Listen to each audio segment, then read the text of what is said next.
All right, welcome to the Marketecture podcast. This is the second episode of the Marketecture podcast. As a reminder, this is a separate stream of interviews that we're doing weekly about the latest news, events, trends, etc. There's still the subscription service at marketecture.tv with in-depth interviews of leading technology executives.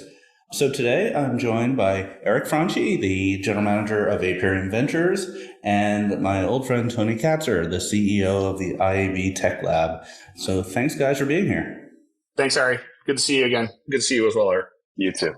So Tony has a new job, relatively new, CEO of IAB Tech Lab. It sounds like a really cool job. I've known Tony since we were both at DoubleClick, well before the Google acquisition. I remember my first memory of him was him yelling at me. This is how old it was. We weren't yet an agile shop, so our engineering was all waterfall. And Tony was in charge of the waterfall spreadsheet about who was going to get resources, which product managers were going to beg and plead to get some resources so we could actually build something. And I wanted more resources, and Tony yelled at me for touching his spreadsheet.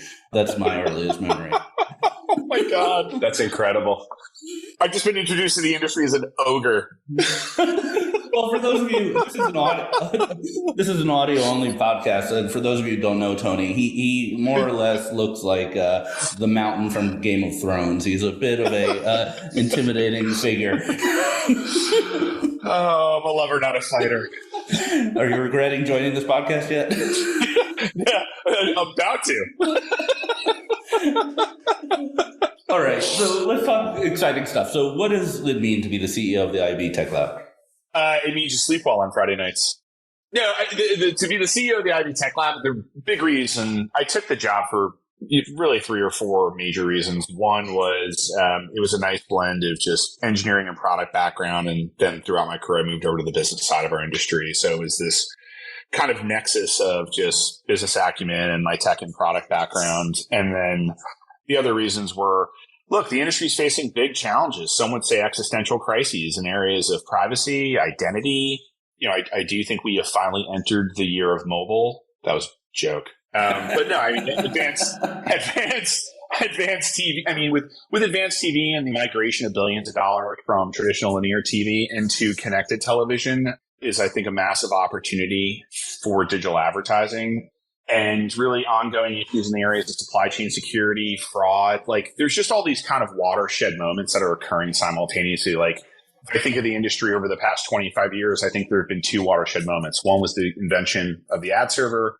And I think second was the invention of RTB. I think those were 2, really growth moments for the industry. And now we're simultaneously experiencing existential challenges as well as growth opportunities, as well as, kind of risk mitigation, watershed moments for the ecosystem. So that was the second reason. It was just wow, big problems to tackle, which if we can get it right, I think unlock a tremendous amount of growth for the ecosystem. If we get it wrong, I think it's going to lead to ongoing problems and challenges for the industry. So that was the second reason. And the third was, I think it was really an opportunity for me to quote unquote, give back. This industry's put food on my table for, 2 decades. And so the ability for me to address the first 2 things in my career while also trying to make a meaningful difference for this industry where I've made a lot of friends, such as yourself and others, and continue to facilitate the growth of an industry I deeply believe in and people that I also support and believe in, was something that kind of inspired me at this stage in my career. So those are my big reasons for taking on the job. Totally. And by all accounts, the IAB Tech Lab has been a huge success. So back in the day, there was no IAB Tech Lab maybe 10 years ago. I don't know. You probably have the data better than I do. And the IAB sort of struggled with a lot of its standard writing and standard deployment. I saw this firsthand when I helped build Vast. I was off on an island just writing specs by myself with no support. And then Rand Rothenberg, found the investment, created the IAB Tech Lab. And since then, the professionalism and quality of the work out of the IAB is, at next level and really made a big impact. You're close on the date. It was spun out. It'll be the 9-year anniversary of the Tech Lab spin out from the IAB in March. It was done in March of 2014. We're about 2 months away, month and a half away from that anniversary. And look, Randall will always credit you, Ari, with the IAB Tech Lab was your idea. He will always credit with you that. And I think others in the industry agree with that. So Thanks for spitting it out, or else I wouldn't have this job, so I appreciate it. Yeah, I wasn't going to toot my own. There'll be plenty of opportunities for me to toot my own horn, but that I was going to let that one go. So you recently published a roadmap, which was kind of cool. So there's a press release, the IAB Tech Lab priorities for 2023. What was the thinking behind publishing that roadmap, and what are the kind of the quick hits on what you're hoping to accomplish this year? Well, I mean, we've been publishing the roadmap now for a number of years, and it's really to put product leadership and engineering leadership on notice, or keep the market informed of these are the key issues that we see as an ecosystem, and these are things that product leadership and engineering leadership and business leadership need to take into consideration when they're planning their 2023, or in some cases 2024. Some of our specs and updated standards won't come out until Q3 and Q4 of this year, so they'll have 2024 implications. And what drove the roadmap, there were really four key pillars that we're heavily focused on at the Tech Lab. The first one is privacy, and you can't really talk about privacy without talking about identity and addressability. And that is, when I refer to existential challenges or crises in the industry, it's around privacy. I mean, it's clear that consumers are, privacy is entered the social conscious of consumers. It is at the front of most government regulatory institutions as a consideration for areas of regulation. And then there's also machinations within big tech, Google and Apple, around further locking down, privacy in some of their operating systems or browser apps or mobile operating systems. So privacy is at the forefront of our roadmap, and it's going to remain at the forefront of our roadmap, at least I see, for the next 5 years. At least that's what I've communicated to the Tech Lab board. It's not going away. And if anything, it's going to get what I call frothier over the next several years. You've got 5 privacy laws here in the US that are now going live or are going to go live this year in 23. And there's 10 more now at the latest count that are being deliberated on state capitol floors this year. New York, Oklahoma, Texas, just to name a few, in terms of privacy laws that could get passed this year and then probably put into effect in 2024. So we're dealing with a patchwork of privacy regulations across the US, which is just going to make privacy compliance more complex and more challenging. GDPR, continues to evolve in terms of interpretation of those regulations across Europe. Let me just interrupt for 1 second. How does the IAB Tech Lab interact when there are private companies like Google who are pushing their own standards, like through the Flock or Topics or whatnot? Do you just stand back and advise, or are you more dependent on working groups and other things like that? It's a bit of both. We get our input from the working group. There's nothing that we don't do anything in Tech Lab behind closed doors, but everything is developed out in the open with our working groups. So in terms of something like Google's Topics and Fledge, we've had conversations with Google about, with the Chrome team about this, talking about, is there a role for Tech Lab to educate the industry on this, to get people up to speed on it? We have had conversations with them where we've, had educational sessions with the Chrome engineering team. I mean, the Chrome engineering team is not steeped in ad tech. They're steeped in client-side browser technologies. So we've had conversations with them on how the advertising ecosystem works to better inform their development. I mean, candidly, I'm a bigger fan of open technical standards than closed proprietary technical solutions. So, I mean, I'd love to see it become a Tech Lab initiative or some open source initiative for the industry. But, Chrome's remit currently is that it will be a Chrome project. So we typically take an advisory capacity or an educational capacity, and some of that is driven by feedback from our working groups. And some of that is just manifested within Tech Lab leadership in terms of, this is what we need to educate the Chrome or Android teams on. Yeah, I always thought, I've said this before, but the world would be so much easier if Google just accepted SCAD network, just like said, fine, Apple, we're never going to agree on anything, but we'll just accept your standard and put it in Chrome. And then everyone would have one standard for everyone to work on, but that'll never happen.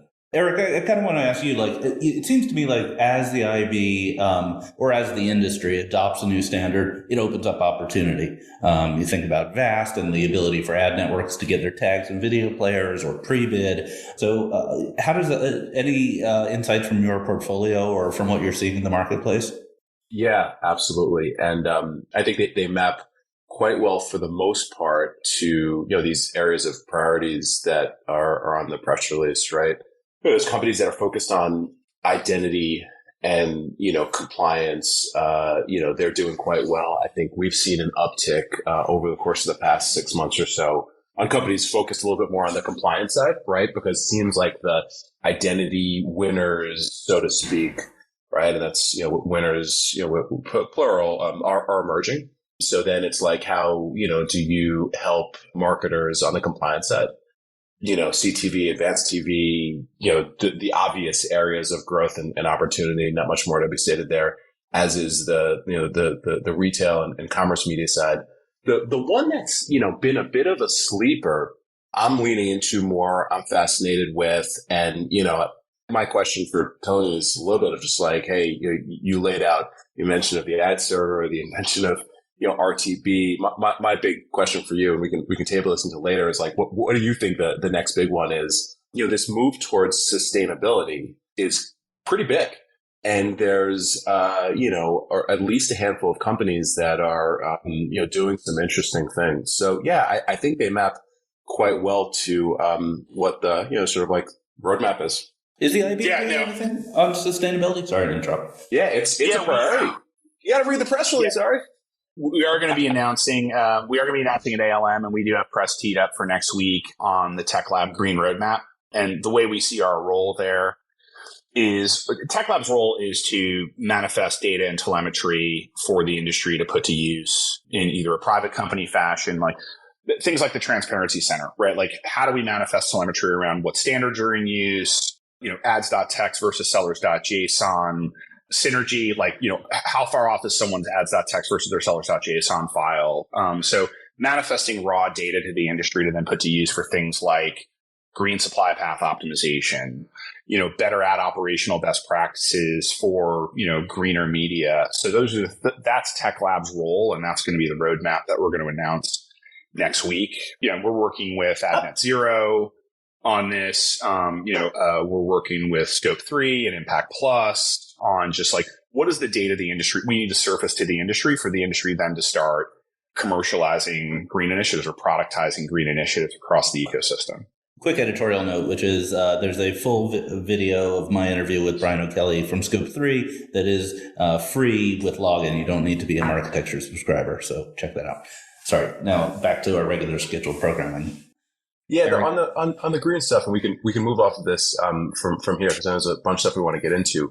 But how big do you think that is in terms of being a vector of transformation? Because some of the data that I see, maps a mission to user experience, maps a mission to, like higher quality ad that could have an effect on performance, maps it to like all sorts of things that I think could significantly change like what a web page looks like, what an ad experience looks like. Do you think, Tony, that this is like more at this point like hype than reality, or is it? Do you think this can be a big one?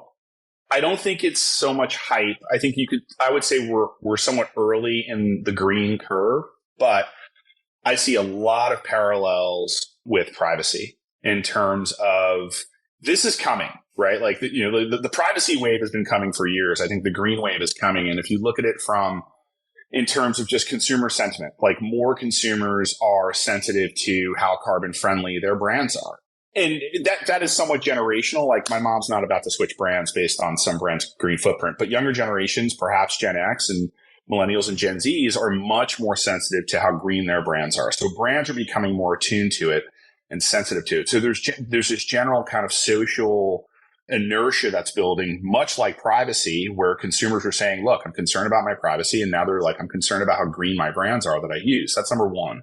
Number two, government regulation around carbon footprint for brands specifically, like it is coming.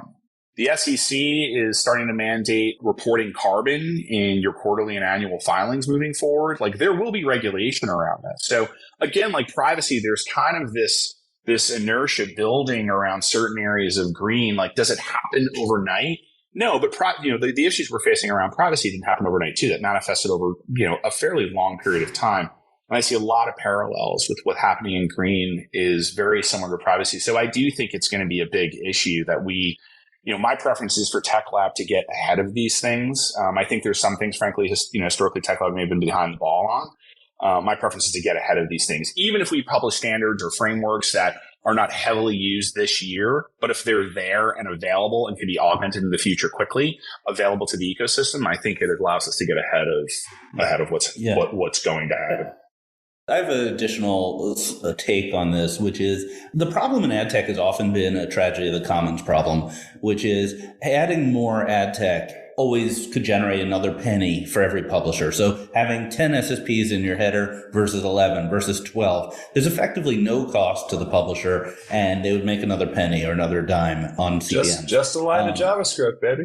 Just a line of JavaScript, right? And you can make the counter argument like it affected user experience or latency, but those have always been soft arguments and hard to measure. And the green measurement, assuming that it is consistent and makes sense, is finally the first thing that can be the counterbalance where you have a trade-off. I could add this tag to the page, but I'm going to have to increase my carbon credits or some other mechanism like that. And that's why it will end up being very correlated with user experience and very correlated with some of the good things we want out of digital advertising, like viewability, impact, et cetera.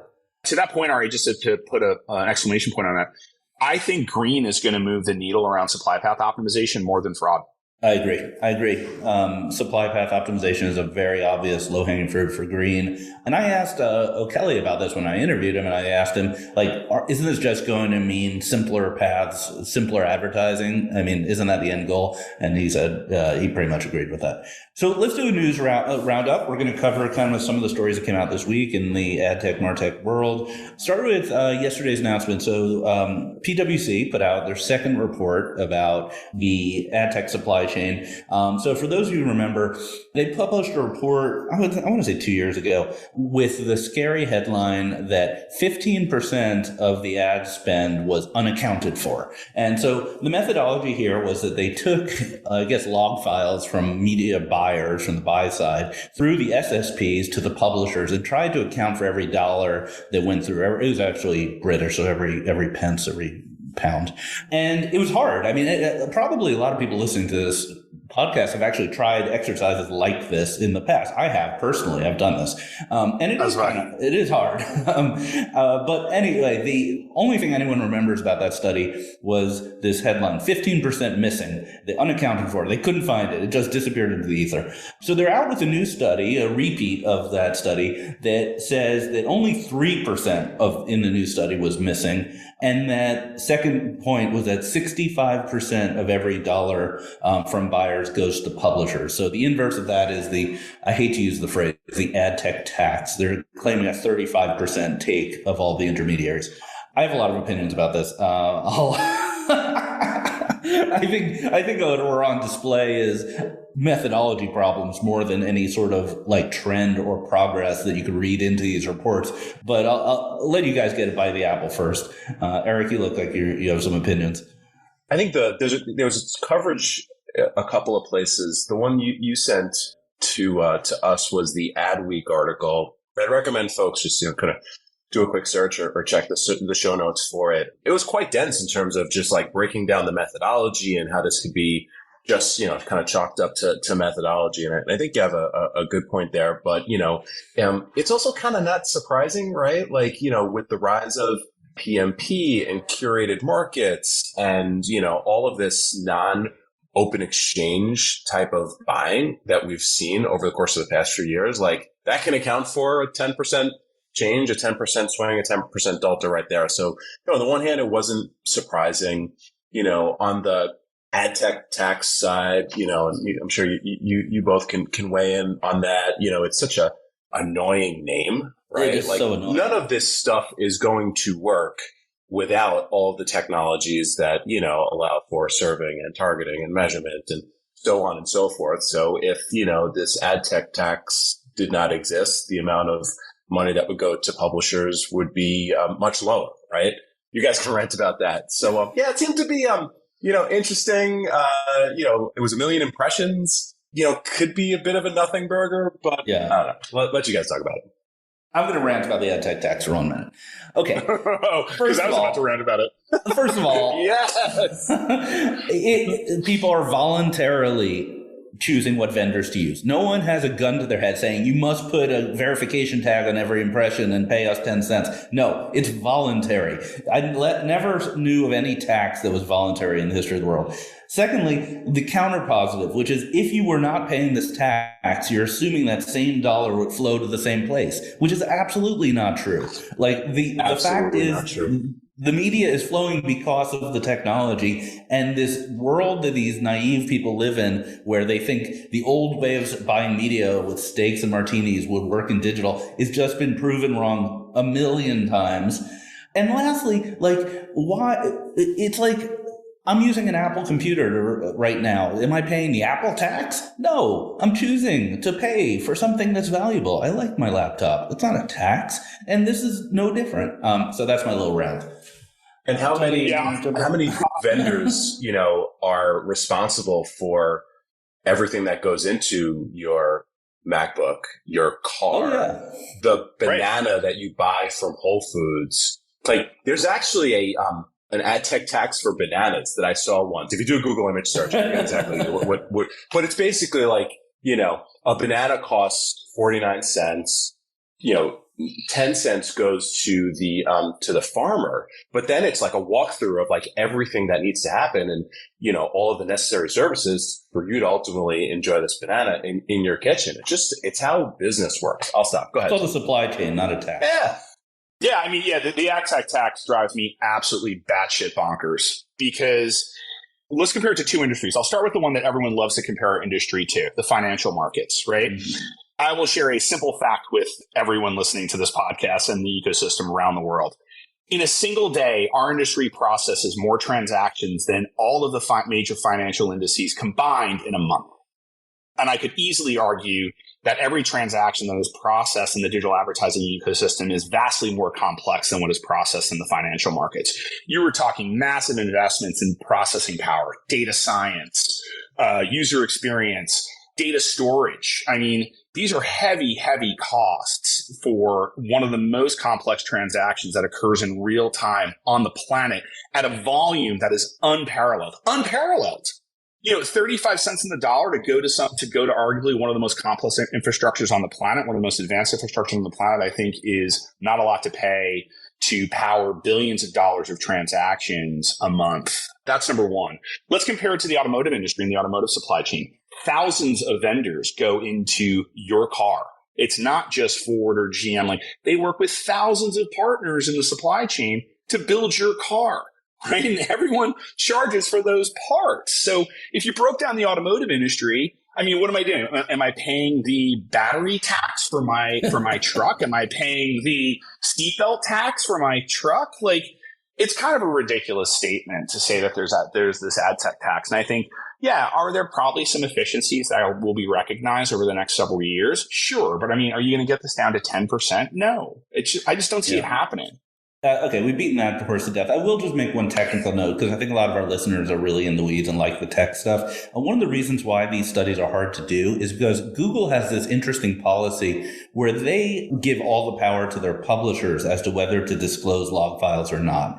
So when you buy AdX, which by the way is not called AdX, AdX does not have a name, which is another thing I can rant about forever, but let's call it AdX. So if you buy an ad on AdX and it goes to a given publisher, there's no way to get a log file for that unless the publisher chooses to give it to you. And so if you're buying on AdX on 100 publishers, you would need 100 different publishers to opt in to giving you log files, which makes it very difficult to do these kind of end-to-end studies, whereas other exchanges have a different policy and kind of unify the data.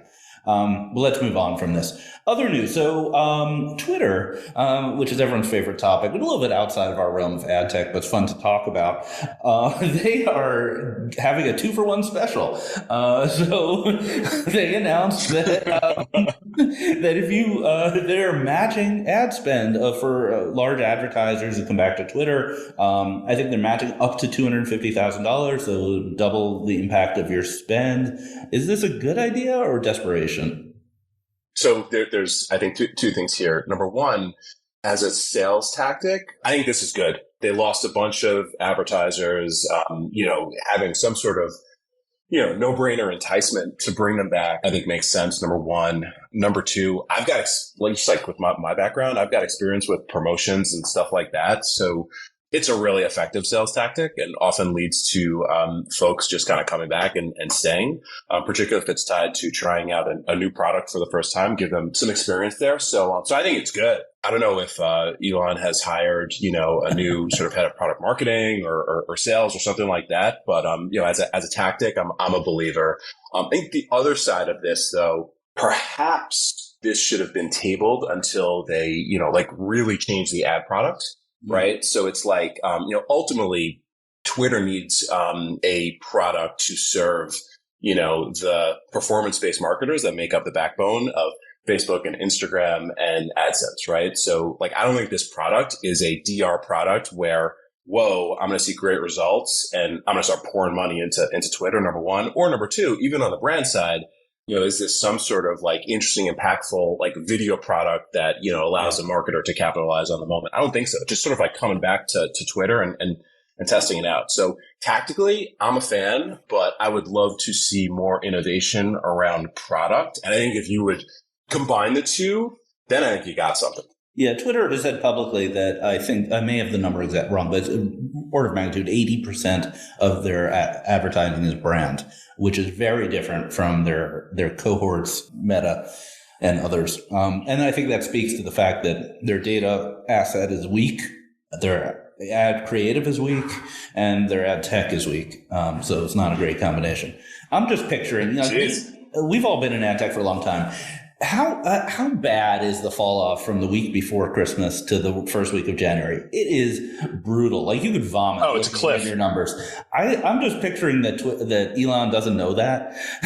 Like he probably has an intuition that like Christmas season is good and January is not good. But like you can go down 70% in a week, and I'm picturing him totally flipping out when he saw those numbers come in for like the weekly tallies. I'm with Eric on this. I do think this does signify a little blood in the water if I'm an agency working with some of the brands. But I think that part of the challenge is, yes, I think revamping the ad product and timing this with a revamped ad product would have made more sense. Now, who knows what the timing of a revamped ad product is for Twitter? I mean, I think there's clear opportunity there. So maybe they just couldn't wait. And yeah, maybe folks that are not as well versed in our industry seeing this massive drop off starting on like December 18th. And then just plummeting, to your point, 50 to 70%, I think could probably freak some folks out. So maybe this was a knee-jerk reaction. But I also think the third issue here is that there are still going, if 80% of their budget is brand, there are still going to be brand sensitivities to this newer open Twitter. Like, I don't want to be adjacent to white supremacist content. Yeah. As an example. And I'm not that's not a statement on what whether I think what Twitter's doing is right or wrong. That is the perspective of a brand. Like, hey, Tide, now for, washing your white hoods. Like, I mean, no one wants it on Twitter, right? So, I mean, I think there's going to be brand sensitivities no matter what free budget they give them in terms of, what kind of content they want to be adjacent to. So yeah, they're going to have to work on moderation. I used to make this joke that Nazis feed their kids mac and cheese just like the rest of us, but that's very off color. Okay. Yeah, but I think that is the sensitivity that brands are rightfully going to have. So they're not going to want to be next to that. All right. So next announcement. So when we were getting Marketecture going, I did a series of interviews with clean rooms. So I talked to really all of them, Habu, Optimal, really interesting tech. People are differentiating in different ways. But then AWS announced this week they have a clean room. So in the cloud, native to AWS.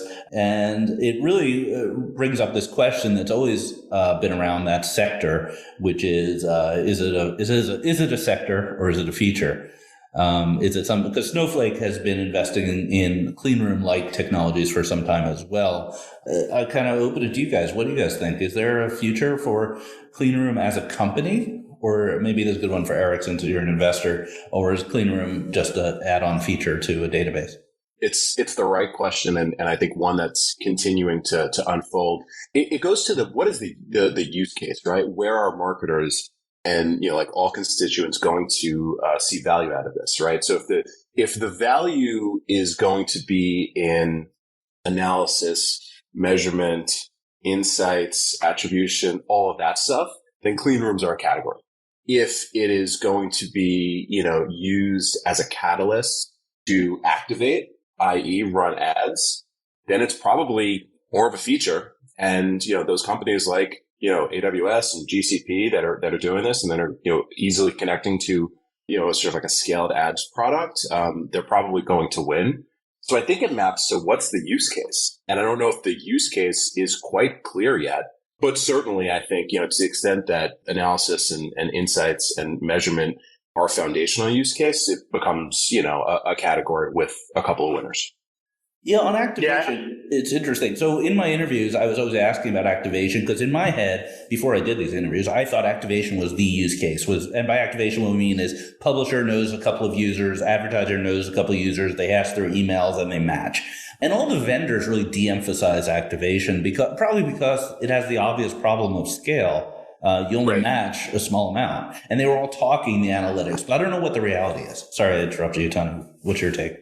The way I look at, many players in the space is you're either a feature, a product, or a platform. I think depending on the clean room, I think they fall somewhere between product and platform. I could certainly see, you could have clean room as a platform depending on the number of features they're offering soup to nuts. Like, are they offering, so the baseline of a clean room is you're doing some form of server to match, but now are you offering de-identification, anonymization, encryption, data destruction, auditability? That's where you start to really move more from product to platform. I don't necessarily see a feature where clean rooms get fully integrated or never say never or integrated or acquired by actual media execution platforms, because I think you start to get into maybe concerns around data leakage, data integrity or privacy integrity issues, but never say never. So I think it depends on the company, but I see them somewhere between. I don't see them as purely a feature. I see them somewhere between product and platform, depending on the extensiveness of features that they're offering to either an advertiser or a media company. Yeah, I think this is really a fascinating area because you also have the problem of what to match against. And so one of the differentiators is, LiveRamp has a clean room. I forget what they're branding for it, but I also interviewed them about that. And they have this obvious advantage that their clean room works against the LiveRamp identity and spine. Whereas some other clean rooms, they try to pitch, well, you come with your identity. You choose whichever identity provider you want, Tapad or LiveRamp or whomever. And so that's another kind of wrinkle here is, will clean rooms in the ad tech space really be dominated by data providers, or will it be independent? Another angle of this I thought was also very fascinating was one of the best use cases I heard for clean rooms is the retail media, which is a big subject we could talk about forever. But the interesting dynamic in retail media is that it's kind of a hub and spoke model where the retailer has all the data. And then they work with many, many hundreds or thousands of advertisers who just want a little bit of that data. And that's an incredibly useful clean room use case. And also to be clear, I don't think clean rooms are not a panacea. I think they're part of a portfolio solution to addressability, privacy-centric addressability in the future. So I think it's just one part of the overall solution. I spoke with a marketer who went to CES. And, there's I think a cohort of very leaned in marketers that went to CES. And this person said that, it was in the top 3 of conversations that they were all having. So for certain, it's important. Fascinating. This has been a great conversation. Are both you guys going to the IAB leadership meeting? I'm sure, Tony, that's your job to be there. Yeah. Yes, I fly in Saturday. Yeah. Eric, you going? I am not. Yeah. I'm not. I'm not either. So anyone who's there, go beat Tony. I'm sure he has an unlimited calendar availability to hear about your startups or your crazy ideas and pour one out for me and Eric. Hey, can we close it out with one question for Tony on a looking forward basis? Let's go. What's your thought on that question I raised earlier, right? So, you had the invention of the ad server, the invention of RTB. What do you think the next transformational technology is or is going to be for our space that's going to unlock all, the sort of next, great wave of innovation? I don't necessarily think there's a specific technology that I can say where I think the next sector innovation lies. We've largely, I mean, there are inefficiencies, but I would say we've largely solved for media execution in our ecosystem. I think the next sector of innovation is going to be attribution and measurement attribution, because measurement attribution has historically been a challenge for this industry, and it's only going to get more challenging in this new world of privacy we are going to operate in. So I think measurement attribution solutions that are privacy centric is going to be the next wave of innovation in the ecosystem. And this goes back to the conversation around clean rooms. Like, are you a garden variety vanilla clean room? And even, if you are providing, basic de-identification, encryption of user data destruction, that's one thing. Now, if you start to bolt on things like post-campaign measurement, attribution models, like as part of your clean room suite, now you move more to that platform side of the spectrum if you're a product or platform. But I think that's where we're going to see a lot of innovation. Advertisers are pounding the table on it. There's the cross-media measurement initiative that the WFA and ANA are working on that we're hoping to jump into that initiative soon as well. So I think it's going to be measurement attribution. It's going to be the next 5 to 10 years. In addition to just what's going to happen in television as television becomes more addressable, I think you'll see some winners in the addressable television sector. Can't believe you didn't mention blockchain and Web3. Those would be the obvious next. Web3 is interesting, but I've yet to see something in Web3 that requires some unique take on our current industry standards. I'm not saying it doesn't exist. I've just yet to come across it. We're all waiting for that day as well. All right, let's wrap this up. This was a great conversation. Really interesting topics. We handled the edtech tax and green ad tech. So this has really been interesting. Eric and Tony, thank you so much for joining. All right, thank you so much. Good to see you, Eric. Thank you. This is fun. Thank you for subscribing to Marketecture. New interviews are added every week at marketecture.tv and your favorite podcasting app.